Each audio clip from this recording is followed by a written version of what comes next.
फरीदाबाद के अरावली क्षेत्र में स्थित अनकपुर गांव इन दिनों राजनीतिक गतिविधियों का केंद्र बनता जा रहा है।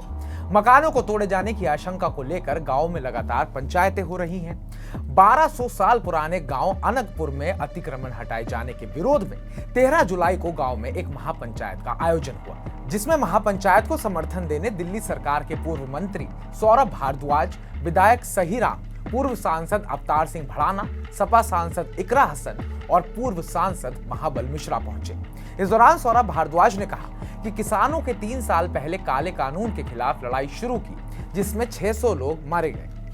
इस दौरान सौरभ भारद्वाज ने कहा कि किसानों ने 3 साल पहले काले कानून के खिलाफ लड़ाई शुरू करी, 600 लोग इसमें मारे गए। किसान डटे रहे, 1 साल बाद सरकार झुक गई। ये लंबी लड़ाई है, लड़नी पड़ेगी, तभी सरकार झुकेगी। देखिए, आज हरियाणा के गांव देहात के गुर्जर समाज के हजारों लोग इकट्ठे हुए। गांव की पुश्तैनी जमीन के ऊपर सरकार बुलडोजर चला रही है और ये सिर्फ दिल्ली में नहीं, हरियाणा में नहीं, अलग अलग राज्यों में चल रहा है और गरीब आदमी को उजाड़ा जा रहा है, बड़े बड़े उद्योगपतियों को फायदा पहुंचाया जा रहा है। तो आज दिल्ली देहात के हमारे तमाम विधायक साथी, पूर्व विधायक और कई नेतागण ये मैसेज लेके आए कि दिल्ली देहात हरियाणा के गांव के साथ खड़ा है और उनकी लड़ाई में हम साथ के बराबर के शरीक रहेंगे। देखिए, गांव की पुश्तैनी जमीनें 1300 साल से बसे हुए गांवों को आज सरकार एनक्रोचमेंट कहने लगी, ये बड़ी हैरानी की बात है। करोड़पति, अरबपति, उद्योगपतियों को 1 रुपए में जमीन दी जा रही है सरकारी। कहा जा रहा है कि साहब ये इकोनॉमी को बढ़ाएंगे और लाखों करोड़ों रुपए के ऋण माफ किए जा रहे हैं और गरीब गांव वाला अपनी पुश्तैनी जमीन पे बैठा है, उसको उखाड़ा जा रहा है। क्या कहती है एनक्रोचमेंट।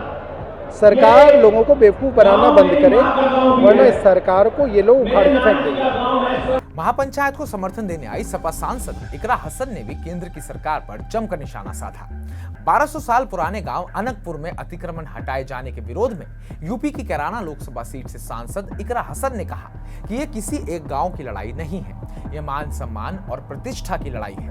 और मुझसे पहले बहुत से वक्ताओं ने बात कही कि गुर्जर तो वनों में ही रहते हैं, शेर वन में रहता है और गुर्जर शेरों से कम नहीं है। आज हमारे कई गांव जंगलों में हैं, ये सिर्फ आपकी अकेलों की लड़ाई नहीं है। आज अगर आप लोगों की बात है तो कल को ये और गांव को और हमारी धरोहरों को इसी तरीके से कटघरे में लाकर खड़ा कर देंगे। तो आज की लड़ाई सिर्फ एक गांव की लड़ाई नहीं है, ये हमारे मान सम्मान, इतिहास और प्रतिष्ठा की लड़ाई है। आज सवाल उनसे भी उठता है जो समाज का नाम लेकर समाज के बलबूते पर संसद में, सरकारों में बैठे हैं, कि क्या उनके लिए अपने लोगों से ज्यादा कुर्सी जरूरी है, सत्ता में रहना जरूरी है? सबसे पहला सवाल उन लोगों से उठता है। बहुत लोग कह रहे हैं कि आदेश है, लेकिन कोई भी आदेश या इस तरह के फरमान अंग्रेजों के टाइम पर भी चलते थे। कोई भी आदेश इंसानियत से ऊपर उठकर नहीं हो सकता। ये जो गांव है, ये 10-15 साल पुराना गांव नहीं है। इसका एक बहुत बड़ा इतिहास है, जिसको हम अनंतकाल तोमर जी से जोड़कर देखते हैं। ये हमारे बुजुर्गों की, पुरखों की वो विरासत है जिसे यहाँ के लोगों ने अपने खून पसीने से सींचा है। हमारे और भी भाई वन गुर्जर, वो भी इसी तरीके से प्रताड़ित हो रहे हैं।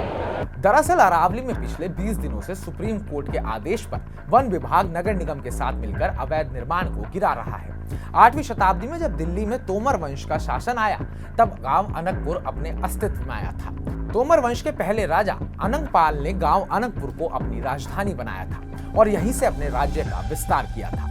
वन विभाग ने इससे पहले एक सर्वे भी किया था, जिसमें 700 जगहों पर 6000 से ज्यादा अवैध निर्माण चिन्हित किए गए हैं। इनमें अरावली में बसे गांव अनकपुर के अलावा मेवला, महराजपुर, अनखीर और लक्कड़पुर भी शामिल है। तो हमारी इस रिपोर्ट को लेकर आपका क्या कहना है, आपकी क्या राय है? क्या इस गांव में जो अतिक्रमण पर कार्रवाई हो रही है वो सही है या फिर एकदम गलत? कमेंट बॉक्स में कमेंट कर हमें जरूर बताइएगा। बाकी ताजा अपडेट्स पाने के लिए TV9 भारतवर्ष को सब्सक्राइब कीजिएगा।